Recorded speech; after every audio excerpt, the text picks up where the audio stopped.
professionally qualified, and there are tests that you must pass, both practical and written exams,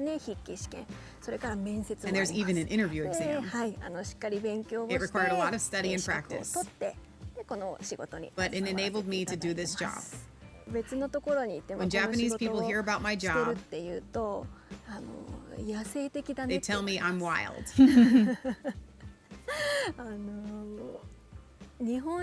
For most Japanese people, seeing horses isn't a very normal thing. Without coming to a place like this, you may never see a horse. So I guess me living out in the mountains, being around so many animals, communicating and working with them daily, makes me look very wild to them. And hearing that makes me smile. I've always loved nature. The top of this hill right here has the best view out of the whole ranch.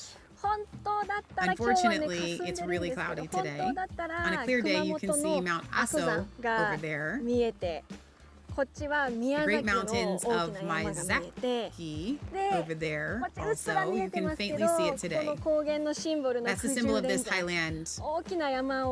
This hill sits between three great mountains. My family are very supportive of my lifestyle.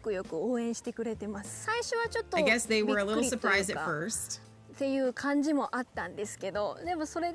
they were still behind me. It's a tough question. There's so much I love about this job. But if I had to pick one, it would be getting to spend every day with these horses that I love. Also, getting to see visitors' reactions. Getting to see them ride the horses in nature and getting to see their smile is one of my favorite things. If I had one magical power, it would be to grant eternal youth to my horses. The horses and I are like partners.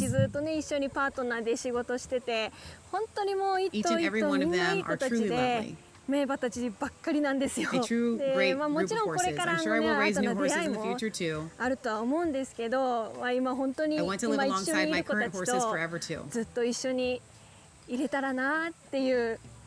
Okay. I just love this. I was like, you know what? Leah. World news. There is a Japanese cowgirl, and I just thought that was great.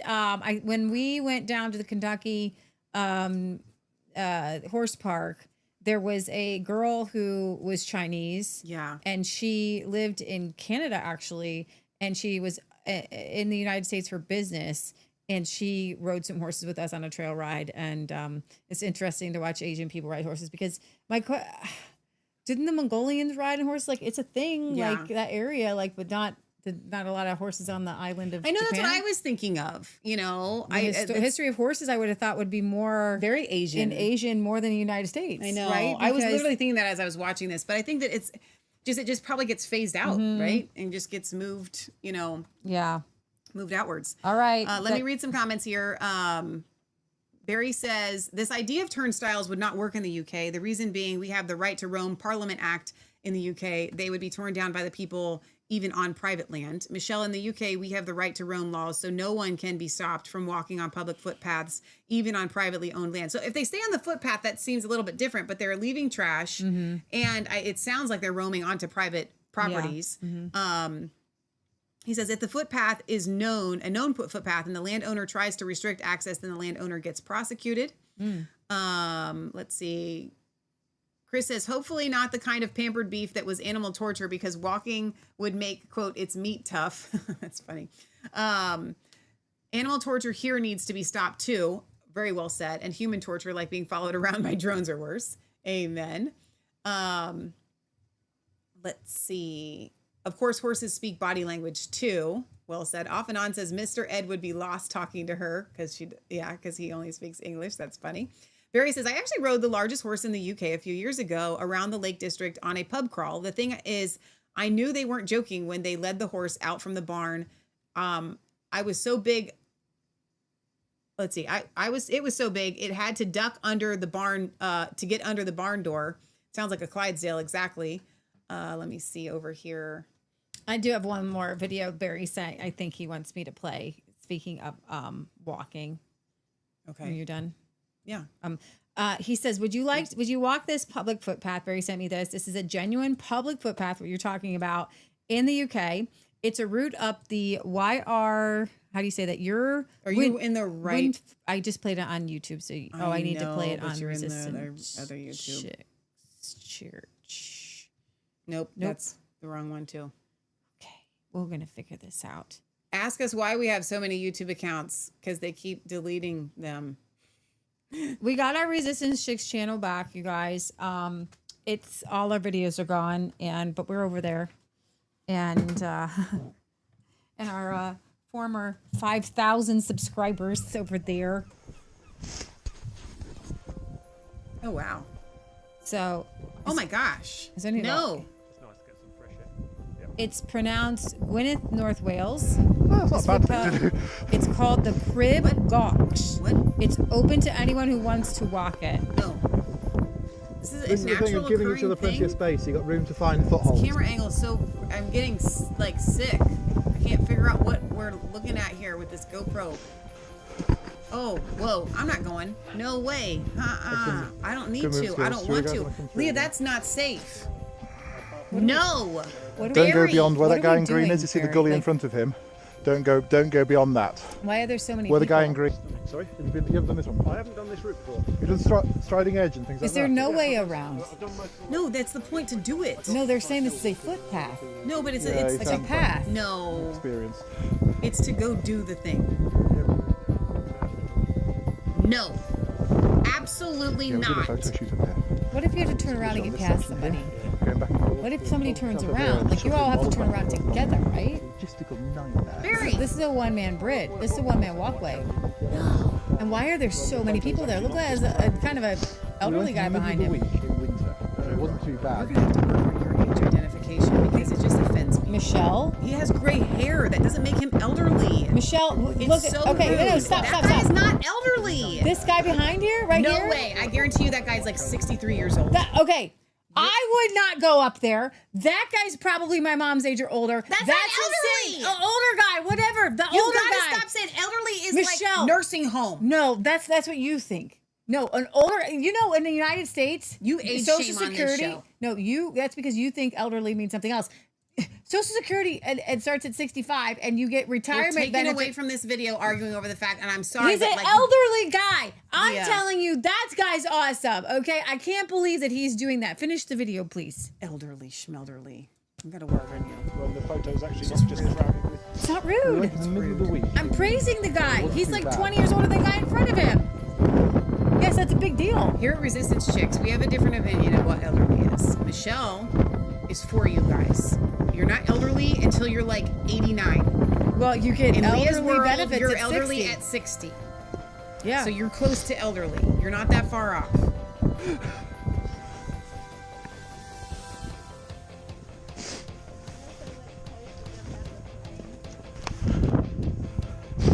I suggest you do that more elegantly than I did.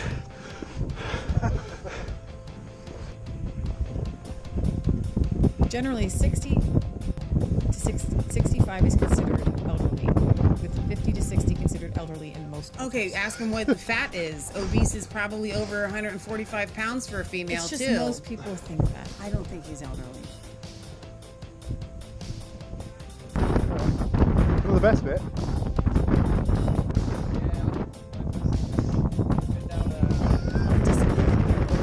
Respect your elders. The grandparents' generation is the elders. They're elderly. They're your grandparents. At some beware point the in a spacing not here too again, distant guys. future, you're going to be in the elderly Yeah, and I don't category. mind it. Oh my gosh. I don't mind it. In the elder category is the grandparent category. Actually, There's a drop I have here. friends who are grandparents You right might now. not. So they're going to be they could be great grandparents in 20 years. Yeah. They would be When you very get up there, elderly. you come through to the middle. They would be You can elderly. stand at the bottom Yes. of the climb as everyone comes past. So I think Leah give was me 5 right. and I'll get back It to was an an access point Yeah, no point worries. to a destination. Guys are there. This is one where we need to leave. And pay attention to your hand holding. Okay. I'll get you down.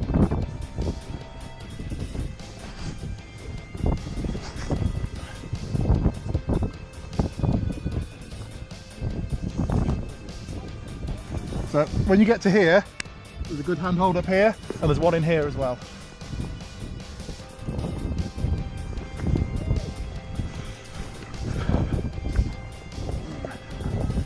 Okay, next one through. Okay, so let's get to the end here. Yeah, let's get to the end here. So if you hold down there now, Russ. I still have no desire to do whatever it is these people are doing. You basically have to push your proud feet of into that them. crack. Brave Right, people. right hand higher and pull yourself up rather than Amazing. pushing Look at yourself. all the grass that grows in these like crevices of Now these pull yourself rocks. Here's your elderly guy there, Leah. Let's see. Now you got like a good up close of him. If you can, why He's not? a little breathy, but I think the rest of us would be too. I think he made it. I'm pretty proud of him. That's amazing. Barry, that's awesome. We do have a mail call that we're going to do here.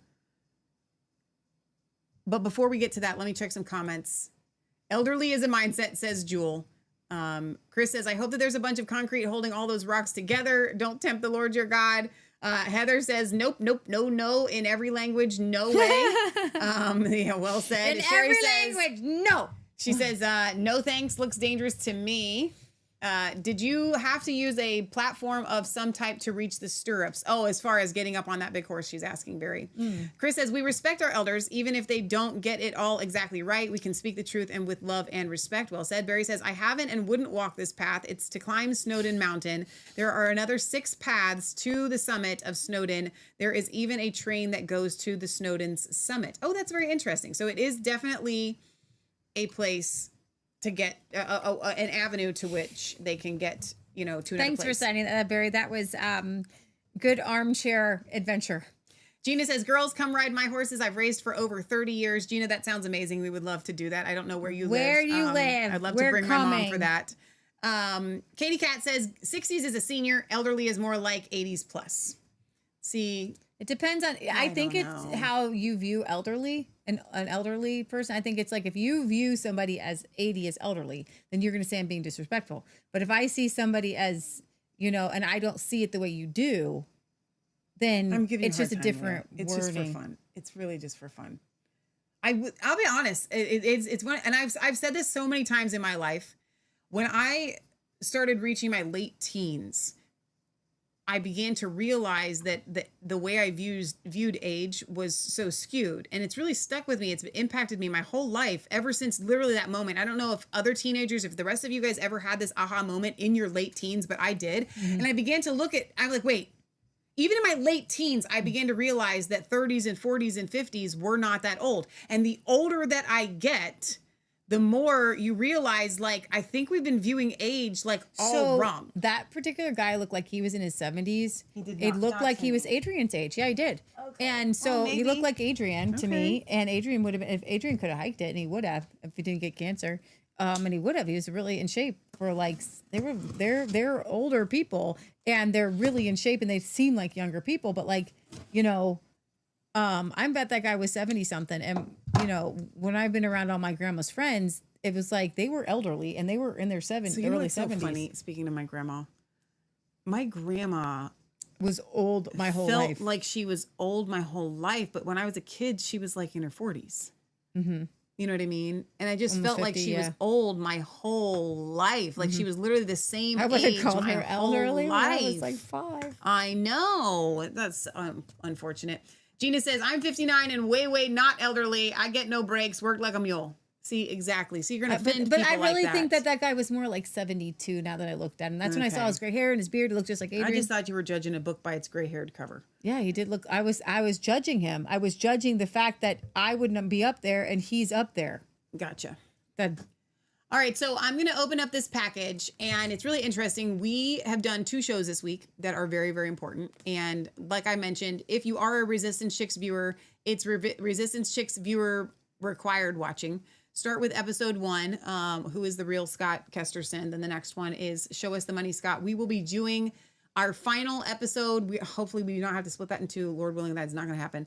On Tuesday night at 8:30 p.m. Eastern Standard Time. Be there or be square. I know that in episode 1, I kept saying Saturday. By the time we got to the end of the episode, we realized we were going to have to break that into 2, which is why there was a little bit of confusion there. But I think it turned out really well. And the responses and the feedback that we have had, it took me all day yesterday to get through to them. A little bit ago on the show, probably about an hour and a half ago, I had flipped open through my phone and there was another like 5 messages and I just started crying because it's just, I bought a brick. I was, here's the forwarded emails of how Scott treated me like dirt, like all this stuff. Okay. Like, and I can't, it's overwhelming. I'm not going to liken it to I don't want to liken it to that because that's too extreme, but it's hard when you have to watch people that have been abused, people that you love. And so by all means, please keep sending your messages, even though it is very hard to get through and they do make me cry. And I will get back to you as soon as I possibly can. But literally that's all I did yesterday.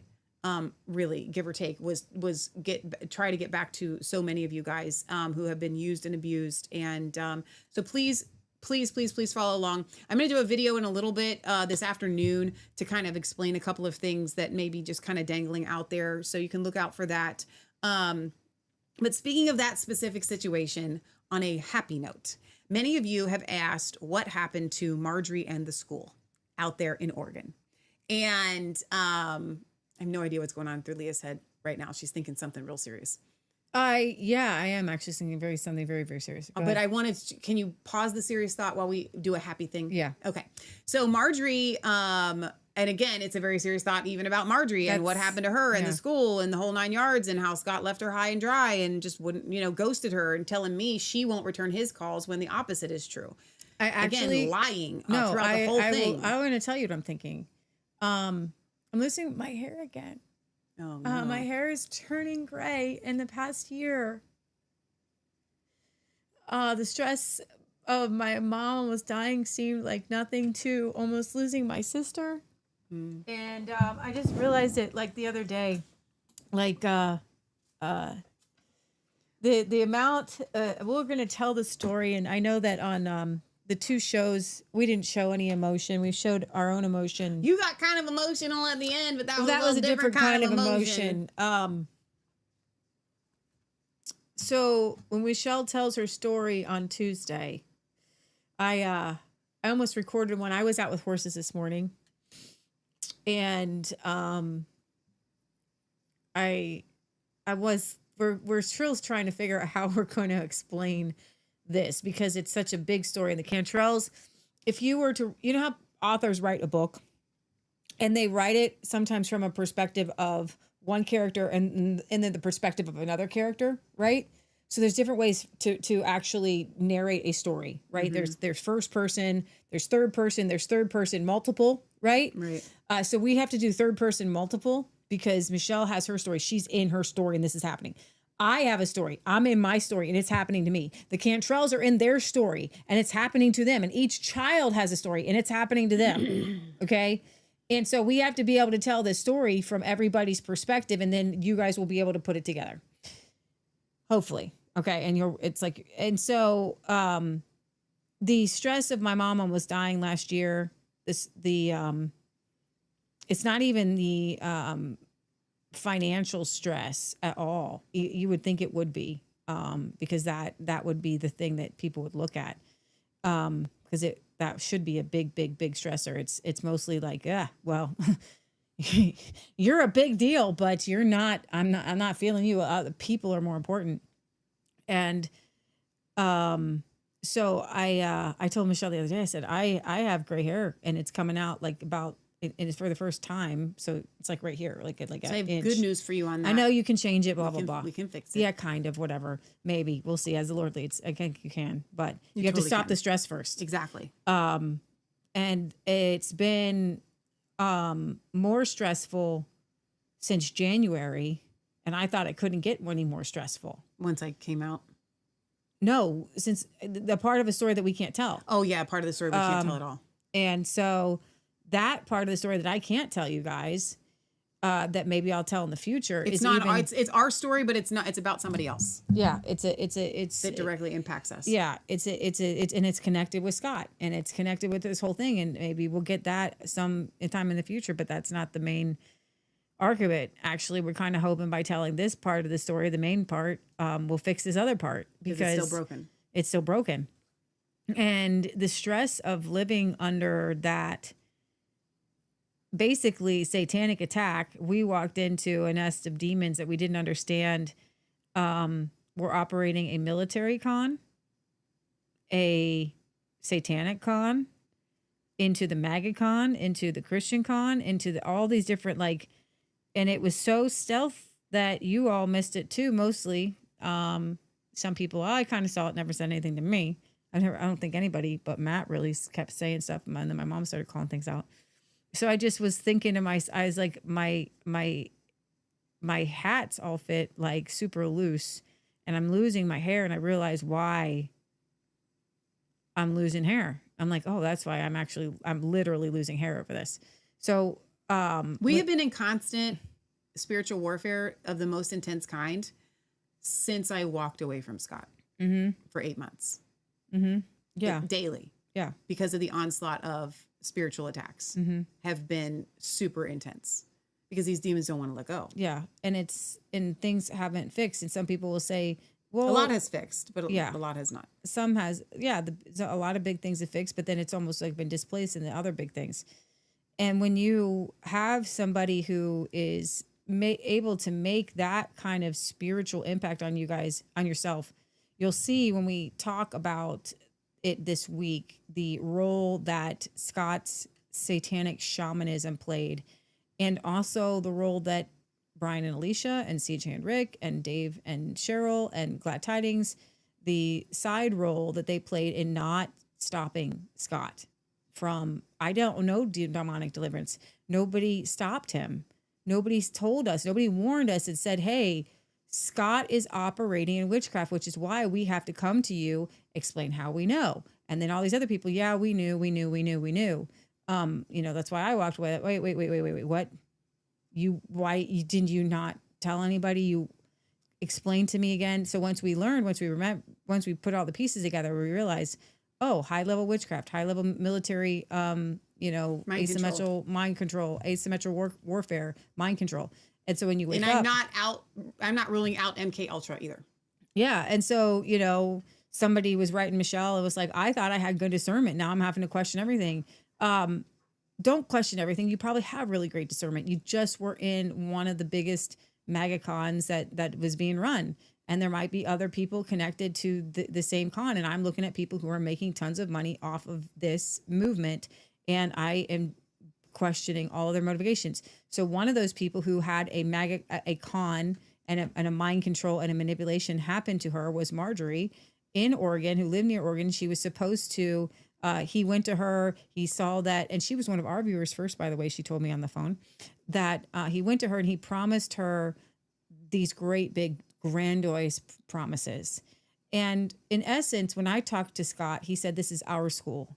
This will be the vineyard. This will be the kids' school. This is Bard's Nation, Oregon. And the way he presented it was like she was gifting him this building. Like it was now Bard's, it was now Scott's, basically. Like in his name. Yeah. And she's like, wait, what? He never presented that part to her at all, like at all. And he was supposed to run a corresponding camp area on his property, and it was supposed to be a dance, basically.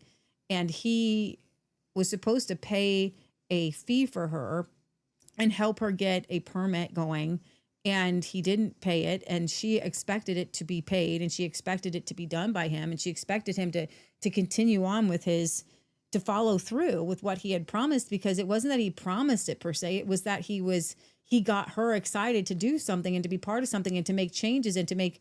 So here she's and she does not have, she's like on a fixed income and she's just like a farmer. Right. By herself. And we're watching her build this building and seeing pictures of it. And she's paying to have this school built, and she's not a big philanthropist like that. Mm-hmm. She doesn't have a bajillion dollars. She's like scrimping pennies together. Right. To pay to have this school built because Scott said, he's promising the kids will come. You build it and I'll get them there and I will partner with you. And he told everybody on air that he was going to do all of this. And then all of a sudden, just like everything else, it's what happened to Marjorie? Mm-hmm. What happened to the school? And if you ask any questions, you get the boot. Mm-hmm. So that's the story. That's the sad part of the story. But there's a good part of the story. The good part of the story is that I have reached out to Marjorie since all this kind of went down, and Lee and I needed to fill in some gaps and some questions and things like that. And we've messaged, a couple of times, and Leah talked to her on the phone last year when I was still under this spell. And she's been amazing. She has been amazing. Marjorie is a fabric dyer artist. I don't know what the word is for that. She dyes fabric and she's an artist and she's amazing. So she said that she's been saving. She's like, do you quilt? And I said, well, actually, I count myself as a quilter, and I think I'm a very, very good quilter. I love quilting. It's one of my favorite things on planet Earth to do. I have no time to do it, and my sewing room is not set up anymore like it used to be. I used to have time to hand quilt when my grandmother was alive, and I don't She anymore. made the most beautiful quilt you've ever seen. So quilting is not on. I'm hoping I can get She's back really into that good at it. when It's I really beautiful. settle down one day. But These little beautiful squares. so I told her, she's like, I want to send fabric to you, and I was like, I can take it, but I can't promise I'm going to be able to do anything with it right away. And so I told her about the eye pillows that I make, and she said, you know what is so interesting is that I had this account years ago that it was like a health thing, and they had eye pillows, and she said it was one of my biggest accounts, and so I would dye fabric for them, silks and cottons. And what's so interesting about this, and I don't know what's in this box, is that when I started doing the eye pillows, I wanted to be able to offer you guys silks and cottons, not just satins, because silk is an organic, thing that comes from God in the earth. And I just stuck with what I know, which is the satins, but I wanted to offer for an increased price the cottons and the whatevers, because I knew it would cost more to get silks and cottons for the eye pillows. And so she tells me that she'll send me these, and I just thought, Lord, isn't that very interesting? So these are the Leah, do we have one of the silky ones? The aromatherapy eye pillows that I make. You can heat them in the microwave. You can cool them in the freezer. They stay warm or cool for about an hour. So I've sold these for years. I probably sold about 2,000 of these. And then when we launched the store, I decided to add these to the store. One every single So night. Marjorie asked me the other day if she could send a package with fabrics, like Lydia. Yes. And so I'm very excited to open this. So I'm like, of course you can send a package with the fabrics, like there. Yes. I'm not going to say no to that. So this comes all the way from Oregon and from Marjorie's dye lot here. So here we go. Oh my gosh. So dear Michelle and Leah, here's some fabric, and I'll put it on the chair. I don't know what this other word is. From my farm to yours. God has blessed me incredibly. As I work this beautiful slice of kingdom land every day, I ask God to bring people into my life to bless as he has blessed me. The small box of stuff doesn't even come close to how much Father has blessed me. Anyway, here's some fabric for eye pillows or whatever. The marbled fabric is my old business, but when I closed it down during COVID, I still had at least 1,000 yards of various fabrics. Hence the ice dyeing that I've just started doing. What do you think? Do you think quilters would be interested in it? You all are really the first people to see it. Anyway, enjoy. Oh my gosh. Wow. Whoa. Thank you for your voice and all you do. May God bless and protect you. Love, Marjorie. Marjorie. It's like little... How in the world did you do that? Wow. That is amazing. Like, it's like a scarf. It does. It's like a head. Yes, like yes. If I don't know, is this the ice dyeing that she's referring to? Is it labeled? I'm like a little babushka. No, you need to do it on an angle. I'm a little babushka. This is so pretty. I need to open up the whole thing. It's so beautiful. Marjorie. So this is the iced dyed silks. Turn it the right side out here. Oh, that's the ice dyed? Wow. Whoa. Oh my gosh. These are beautiful. That is beautiful. And they're so soft. Oh, this would be my gosh. I love this green. So I wonder what ice dyed means. Does it mean like with ice? With ice? There's two different greens here actually. Oh, look at how pretty. Leah, move yours. Okay. Let me put this. Whoa. Oh my! I wish the camera could catch this. Like, you have to open it up all the way. You just set it on your shoulder. You need to open it from like the center out. That is beautiful. Oh my gosh. Oh my gosh. So pretty. Yes, I think. So do you guys? Would you guys want some eye pillows? Well, you're gonna get them one way or the other. The problem is I don't know how I'm gonna do this one because like it's like from the center out, so that I can't guarantee what colors you're gonna get. You know what I mean? They're not none of them are gonna look the same. No. And I actually like it not as one big tie-dye. Yeah. But as just this beauty. Yeah. You know what I mean? Yeah. Like, so pretty. Jules says that's breathtaking. Sherry says very pretty. Heather says, "Welp, now I know what I'm getting people for Christmas." Warrior Edge of Time says that's really pretty. Donna says, "Wow." Jules says silk, linen, and cottons are some of the highest frequencies for healing. Oh, wow. Jules says we need pictures of the quilts. One day, oh my I will. gosh. This is a flower embossed. And then she's dyed the embossing to make it look like dyed floral. the embossing. Whoa, that is beautiful. Oh my gosh. I don't think I have a favorite. Marjorie. Now. I thought I would have a favorite, but you have to fold them. I'll open them. I can't fold them back up because I just want to keep looking at them. These ones are all embossed. Oh my gosh. No way. How cool is that? These are amazing, Marjorie. And you can feel the silk is so nice. So nice. They're like, silky smooth. Silk is so, like, you can feel it. I It's don't just have nice. much silk, so I wouldn't even know. I don't even know if we have any silk. I don't think I have any silk, actually. You're right. Oh, Laura Lee says happy birthday to Marjorie. Is it her birthday? No way. No. Is she? Like, not literally today. Laura Lee. Send her happy birthday. Can we buy in advance for Marjorie's fabric to be in the eye pillows from whenever you have time to make them? Yes. yes, you can. But there will. What we'll 100%. probably end up doing is I think we should make maybe we should put up the swatches and then make them as you order them or something. I don't know. I could do that. But I can so just many make swatches. them. I mean, I can just make a couple of each. It's not a problem. It's not a problem to do a couple of each. What I do is I usually cut out 10 at a time. I don't have to do that. I could cut out 2 at a time. These are all tie-dyes that she's made. These are quilting blocks. No, they're for I'm sure there are squares that I can use. Open them up. That I can use. Well, no, they are I for the am not quilting. going to open it up. It's too cute. Leah, I want to see it. She dyed it. She even dyed the ribbon. I'm sure. This is super talent, Marjorie. Holy cow. It doesn't stop. You guys. We don't have time to open them all up. Yes, we do. No. Okay, well, you can show them. Yes. Okay. I'm in fabric heaven. My best friend is going to lose her mind. Yep. Catherine, the jealousy will commence. These are amazing. Oh my gosh, this is so cool. we didn't have. We don't have any cotton. This is real cotton. We know we have cotton ones. Do we have cotton ones? Yeah. But that is so pretty. Oh my gosh. I feel like this takes you to another world. It does. Like this is like Ice World. Oh my gosh. I feel like Marjorie, this is too much. This is she like labeled too them. much. She labeled them. They're all. so nice. It says ice dyed. There's another ice Pima dyed cotton. one. No, open it up. Oh no, because if you're gonna lose the label. I know. That's what I was thinking on all of these. So I need to. So ice dyed Pima cotton here.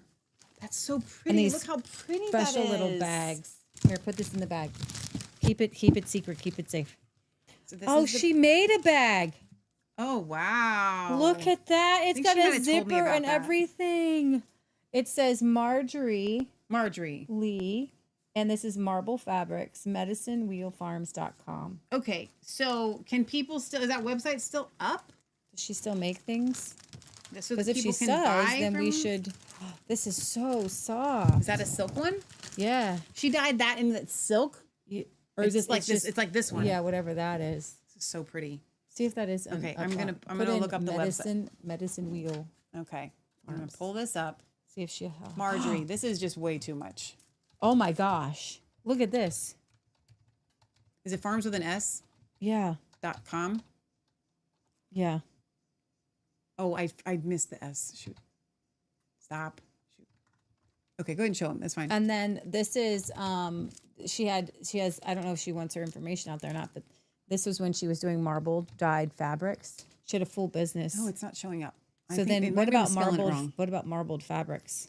What's the okay, marbled fabrics. Medicine Wheel. Hang on. Farms. Wait, no. Do you know? No. Let me not wheels. Yeah, that's why I asked you. Yeah. Farms. Yeah. And marbled fabrics. Oh, there. No. That's Try not, marbledfabrics.com. Marbledfabrics.com. There it is. There she is. Okay. Amazing. Guys. So marbledfabrics.com. Marjorie has been creating unique marbled cottons and silks since 1986. She began marbling fabrics for quilts, but soon became so busy producing fabric for others that she had little time for quilting. In 1994, Marjorie began to sell fabric wholesale to quilt shops and designers. Through this website, you can order custom fabrics directly from Marjorie. The images on these pages are just a small sampling of the range of colors and patterns which are available. If you have a specific request in mind, please contact Marjorie by phone or by email. So there's the cottons, and the cotton variety pack is what you were holding up Look at all a minute these ago. colors. This is some of the most beautiful these are fabric stunning. I have ever seen in my life. Marbled fabrics. Oh my. Yeah, marbledfabrics.com. They're just to die for. I mean, they're just This is so nice. and they're so She soft. literally made this adorable little purse. So Marjorie, has a I pocket don't in it. know how much this is all worth, but Did you hold up the other ones? This pink one? You didn't even get to these. Holy cow. What kind of material is this? I don't know. I have to ask her. And then this purple one. It says silk jacquard. Wow. I just feel like them touching Whoa. something very expensive. Who wants a silk jacquard eye pillow? Look how pretty that is. Wow. Amazing. I do. I want 10 of them. Stinking amazing. I want every color. What's that one say on it? Does it have a staple on? What kind of fabric? It's I got to be think the it's the same same thing. thing, yeah. Look at, no, you have to hold it up. I'll fold them all up in a minute. I'm just stunned. Marjorie, this is like the talent here It's amazing. is next level. Yeah, no, she's legit. She's like a pro. She's obviously a professional. Like, These are beautiful. and they're so soft. These are beautiful. Yeah. It's like you can't see it on the camera just how detailed. It's like she painted it. Mm-hmm. You know, like look at this kind of color scheme like in the middle there. Like, it's not showing up well on camera. Okay, there's more. Okay. This is what I'm excited Oh, about. yeah. She's got freeze-dried cherries and raspberries. Open them up. This is just from just a couple days ago. You could do head wraps. Actually, I like those kind. The kind that they wear, in Russia or... I just can't get over these. I literally cannot get over these. I think I need your knife for that. Oh, okay. Can't get it. It didn't open all the way. Okay, so she made some prayer beads.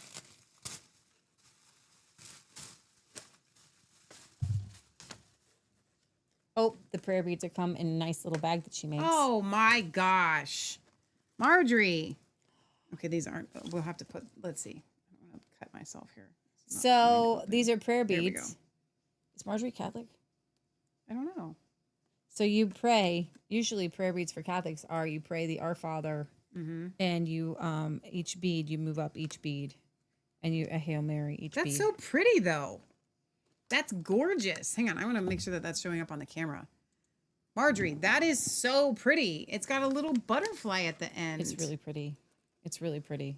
Wow, thank you. This is like way too much, Marjorie. Like way too much. She said to me in an email today, she said, I hope that you enjoyed unpacking and packaging it as much as I enjoyed making it. And I thought, I haven't unpackaged it yet. Figs. She told me about, this smells so good. These cherries.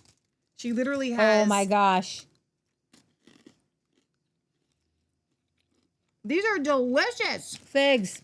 Oh no. I'm going to sit here and eat. Figs. No. Marjorie, this is an explosion of flavor in my mouth. Plums. Stop it. Are those dehydrated or freeze-dried? These are dehydrated. Oh. So, I have to let you all in on a little secret. Oh. When I'm out working in my shop, I'm eating dehydrated fruits. So this is going out in the shop. You have a tang. I like it, but it's tangy. I'm going to have one. I made. Give me the tangy. Give me the tangy. Oh, I like tangy. It was too much at one time. What is this again? What am I eating? A fig? No, this one is a plum, but very good. It's very plummy, but a bite at a time. Don't just put the whole thing in your mouth. I love it. All the I don't sour. know what you're talking about. because I put the whole thing in my mouth and I just like I'm tearing It's delicious. Up. I'm tearing up. I don't have no tears. Okay, here we go. What's that? The flavor in my mouth. Bush pears. Oh gosh. Whoa. I wish I could share my flavor vision with you people. Dehydrated fruit is concentrated sugar. It's so good. This is delicious. Marjorie. This is what we should all be eating. Yes. Stop with the snacks. Oh my gosh. So get some pears. Laura Lee said she prays over each bead. Her heart is beyond beautiful, and she stewards the earth God has given her with every ounce of her being. Laura Lee, you said happy birthday? Does that mean today literally is her birthday? These are so good. I just want to like turn the show off and just eat these, all of them, but I won't because now I have to cherish them and save them. And I have these fabrics and this amazing, like all the way down to the fact that she's dyeing the ribbon. Look at this. Look at it. Amazing. What's in there now? Garlic She told me bulbs. she was going to send a garlic. That's awesome. So these are great because what I'm going to do. We'll take some and plant them. This is the more exciting. These are beautiful. These are beautiful. I'm not going to eat these. We're not eating these. We are going to. No, maybe one. We're gonna take these, and in the fall, just a month. I can do this as early as the beginning of September. What are the odds that we would open up Marjorie's package on her birthday? I don't know, but she sent this garlic. This is amazing. And this is what I'm. Praise the Lord. So excited because this is me. I don't sew. I'm happy. I'm happy to look at it, but I plant garlic. This is what I do. That's exciting. So you take each one off individually in the fall. Plant them 6 inches deep down. They individual each toe. Like this is a clove. You want to do each toe. Chris says that is so sweet that she sent you guys presents for her birthday. Sorry, this is a bulb. You can call it a clove or a toe. That's so accurate, Chris. She sent us presents for her birthday. It's better to give than to receive. Well, she's going to receive, and y'all know what she's going to receive. So that's coming. That's going to happen. Okay. Amazing. This is absolutely like I cannot, Marjorie, with all of this. With all of the fabrics. So if you guys would like to order from Marjorie, marbled with a D, marbledfabrics.com. Marbledfabrics.com. Are they delicious? Stop it. Here's the thing, Leah, and I'm not kidding, and I mean this genuinely, and I'm going to say this live on air, and I don't care how it makes you feel. We will divide that.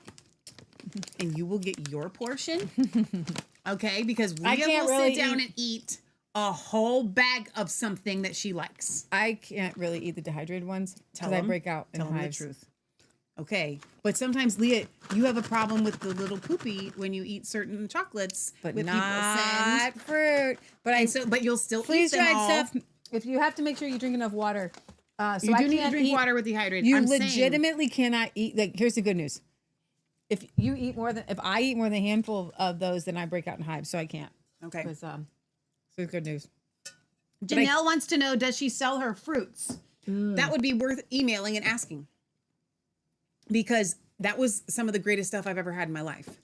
Like, that was amazing. So the fabrics here that I have still in my lap, all of these, I can't get over it. So yes, we will be making some of these available on shop.resistancechicks.com for you guys to purchase with Marjorie's fabric. We will label them as such. I am not going to raise the price for Marjorie's fabric items because she gifted these to us. If I had to buy silks, and the more expensive fabrics, I was going to have to raise the price. But I'm not going to do that because these were gifted. Well, they may not be buy one get one free though. Maybe they will. I don't know. No, I you haven't think taken so? that sale off the website Okay. yet either. Speaking of the website, I would like to read a review that came in today, if I may. Here, and you guys, by all means, you can send reviews. So here's how you send a review. You go to shop.resistancechicks.com and go to the product that you want to leave a review for. Scroll all the way down to the description, and you'll look over and it says reviews. And you can read those there. This was one of the most honest reviews, and I loved it, by the way. This is from Drew. He gave it 5 stars on the Homestead Hands Tallow Face and Body Butter. Drew says, This review will focus on 3 categories: customer service, quality, and price. When I received my first shipment, the package did not arrive exactly as expected. Some of this stuff leaked out. He's not telling you that, but I am. After contacting Michelle, she sent out a new package the same day. Upon arrival, the love and pride in her products was obvious. 5 out of 5. Product quality, better than anything in the store. This is from a dude, by the way. My skin feels so smooth, and it saved my skin from peeling after the first time summer sunburn. I use it on my lips when they dry out or are burnt. 5 out of 5. Price. Yes, I was a little hesitant to buy initially because of the price, but you need so little product that I am still using the same container that I bought 4 months ago with daily use. The value makes the product well worth the price. I'll never use anything else. 5 out of 5. So thank you for that. And then Victoria left a review the other day. She says, I've used other natural deodorants for 14 years, but this one outdoes that one in how long it lasts. I have to apply the other one 4 times a day. Whoa. I only need this once or twice daily tops. Wow. Wow. You guys are amazing. Thank you for the reviews. Thank you guys for going to shop.resistancechicks.com and making purchases. We will make these eye pillows available. I'm really excited. I am almost out of Healing for This Soul essential oil blend. So once I finish making that batch. You have it. I have it ready to go. Ready to go. Once I finish making that batch, I will get to the sewing machine and I will make Marjorie's fabrics available. So I just want to wear them as scarves. Are we allowed to? I don't know. Could we Do I look like, you know what's so funny about my hair like this today? I feel like I am one of those like African tribeswomen or something. I love what they do with their hair. I love Heather says, thank you for those garlic tips, Leah. I needed those directions. Oh, okay. So it's super Make simple. sure you're showing the Heather, fabric part. Garlic is no fail. It's the best. And then what you do is in the spring, end of spring, early summer, they'll grow these garlic. They're called garlic scapes. They pop up. You can cut them and use them. They're these little tiny mini garlic cloves on top. You can cook them just like garlic, and you can use the scapes too, the green part. Yeah. And then once they have garlic scaped and the garlic scapes die back, it's ready to harvest. Yeah. So I want to read a couple more comments, and then we'll sign off. Katie Cat says, wow, gorgeous, amazing, to die for. Get it? Love Tangy. You get the dad joke of the day. That was good. Gina says that she lives in Central Valley, California, just below the giant trees in Yosemite. I'd love to have you girls. Well, we have been talking about planning a trip, so I'll get in touch with you. Roger says, well, how wonderful to see y'all again. Been too long. Glad you're here, Roger. Gina says, maybe going forward, we need to deeply focus on deliverance of all kinds. That would be great for all. Yes.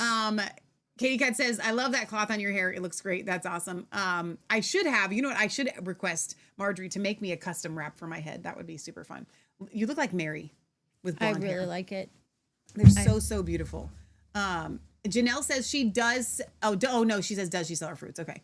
I still have to find out whether she does. The Borg Work says, great end to this show. Happy birthday, Marjorie. Yes. I'm just overwhelmed. Marjorie, this is all just way too much. Happy birthday. I'm going to try and give her a call today. I know she's 3 hours behind, so I got time before she has to go to bed. Maybe you should also, since there's a lot of material here, you could make little head wrappy things. Like what head like wrappy things? This, like you wrap it around your head. This is a long scarf. It's about this long, and it's about this wide, like that. So I would hate to use the fabric for that.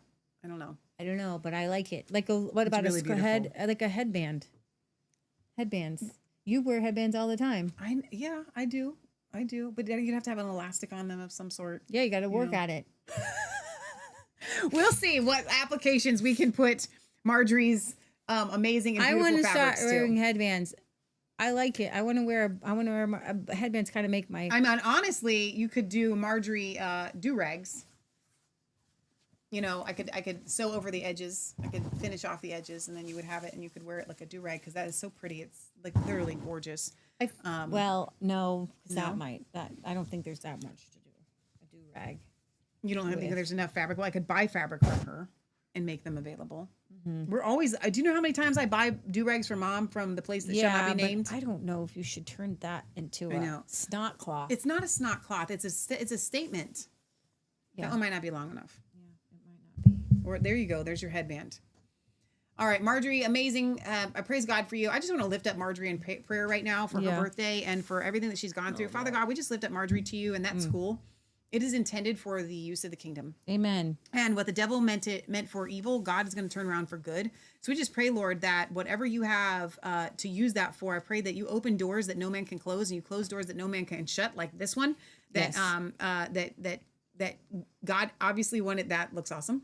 That God obviously wanted closed. But I thank you, Father God, that you're sending Marjorie people to come alongside her who will be committed, who will be able to support her, who will be able to support this vision of being able to train up people in the way that it is getting back to the land. And I just thank you, Father God, for all that you're doing in her life, that you are blessing the call that you have placed on her life, and you are giving her what the devil tried to steal. Amen. You are repaying back 30, 60, and 100 fold, so that men will heap unto her bosom. And I thank you for her heart. I thank you for the beauty that she is, and that her name is not going to be sullied, that we are decreeing and declaring right now in the name of Jesus that Marjorie's name is going to go down in the annals of history as a woman that loved God and loved his children. In Jesus' name we pray. Amen. Amen.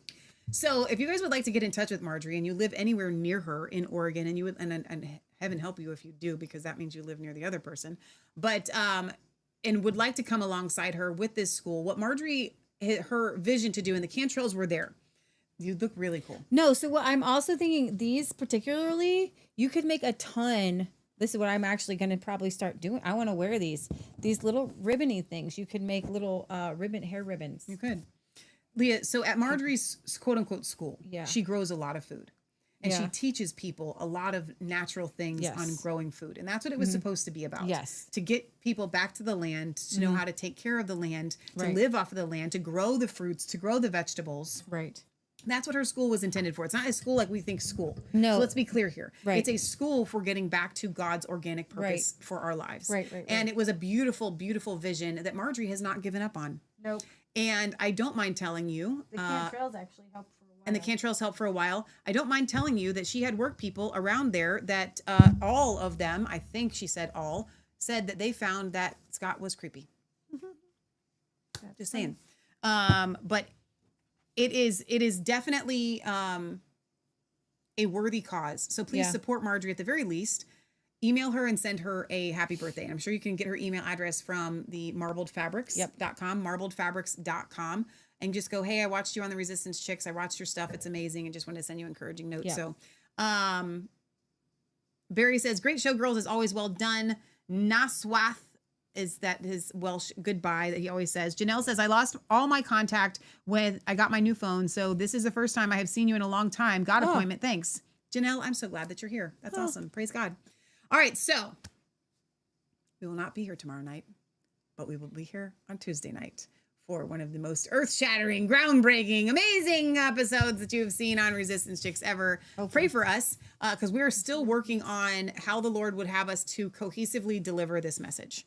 In a way that it not only tells the story and tells the truth, but helps to set you guys free and bring healing to everybody that hears. That's the main goal. So I think that that's it. If you would like to make your purchases, I'm just going to focus mostly not on shop.resistancechicks.com, but on Marjorie's Marbled Fabrics, marbledfabrics.com. I'm so pleased. Marjorie, thank you so much, and happy birthday to you. We love you so much. We'll see you guys on Tuesday. We love you. God loves you. God bless. Remember, it's not just a conspiracy theory. If it's actually the truth, also worth putting on your calendars, please do this. Next Saturday, we're going to re-premiere the... Wait. What, do we have something to do? No, we got to tell them about tagging Becky's revival. Is that on Saturday? Mm-hmm. Then I'm not going to do it that night. Right. Okay. Thank you for that. Okay. Before we sign off, resistancechicks.com. I'm going to take you there so you can see the flyer. www. Thank you, Leah. We'll do it 1 week after that. No, I don't want to actually log in. Resistancechicks.com. I want you to visit the show and event calendar when you get there. If you live anywhere near Indiana next Saturday, which that wasn't the weekend I was going to do it anyway, because I wanted to do it the anniversary weekend. So here's I know how to get to my own website. Show and event calendar. Here's the flyer, the house meeting, Saturday, August 9th, 2025 at 6 p.m. in Oxford, Indiana, which I don't know why I can't premiere it, because it's not like they're live streaming. Are they live streaming? Because if they're not live streaming, then I think it's totally okay for us to premiere it. By all means, you can watch Monsters of America anytime. But for those of you that are not attending the house meeting, I probably still will go ahead and premiere the Monsters of America that night.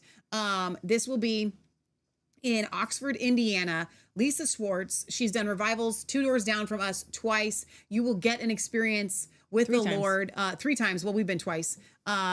And just come ready to receive from the Lord. And Tag and Becky are part of the Resistance Chicks Healing Ministry team. And what do I mean by that? It's not like they're exactly partners. They're doing their own thing, but they have made themselves available that if you guys need prayer, that they're there.